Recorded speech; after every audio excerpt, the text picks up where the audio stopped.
The biggest takeaway I want people to have from my personal brand or People Will Stare blog will be to authentically and fearlessly love yourself, love what you're doing, and embrace the parts of yourself that may seem uncomfortable or awkward or different, because those are the things that are going to make people stare.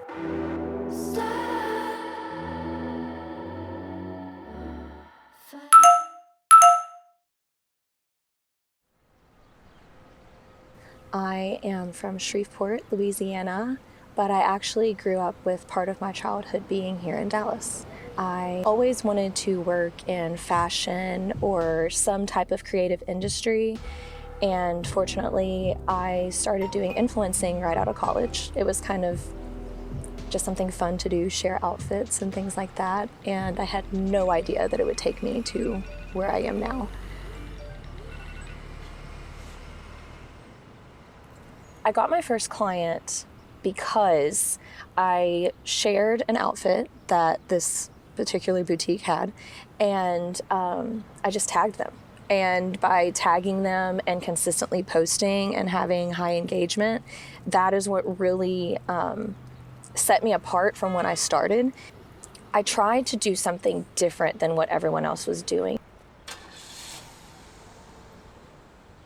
So I would definitely say a lot of ups and downs in this industry really start by metrics, and a lot of metrics tend to be vanity metrics that I found. You know, everyone thinks for you to be an influencer, you have to have, 50,000 followers and, 10,000 views plus on each reel or whatever it may be.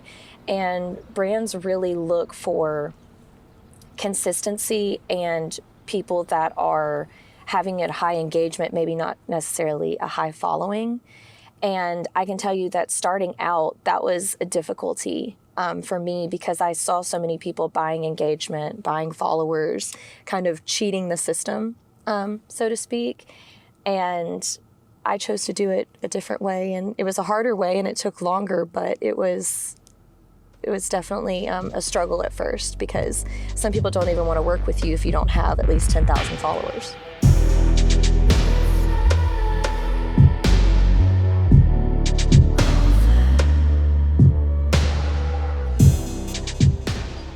I think that the moment I really realized that I made it was when, on a consistent basis, I was getting emails to events at Neiman Marcus, or people inviting me to, kind of like the private masterclass that I was at a few weeks ago.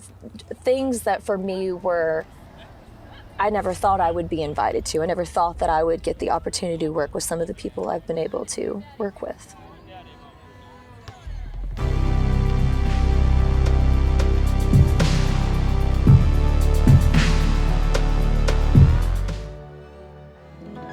I think it was hard for me to get where I am now, because you have to be on all the time. You have to post consistently, so that means every day you've got to get up and you've got to work. And a lot of people don't think that creating content or doing what I do is hard work, but once you see the breakdown of everything I have to do on a daily basis, it really, you really start to see.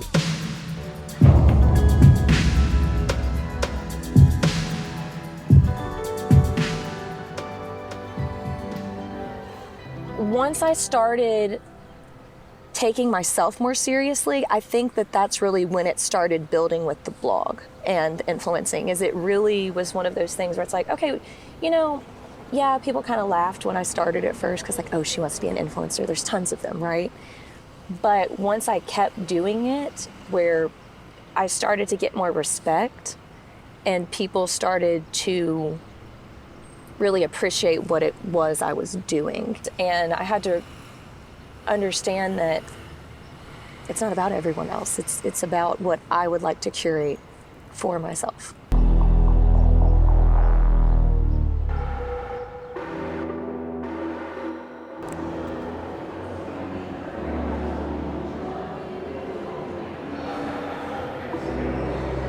I think if you want to create your own brand, you have to look at genuinely what are your interests.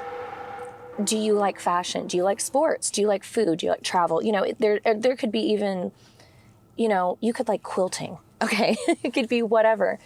But find what that is and talk about that.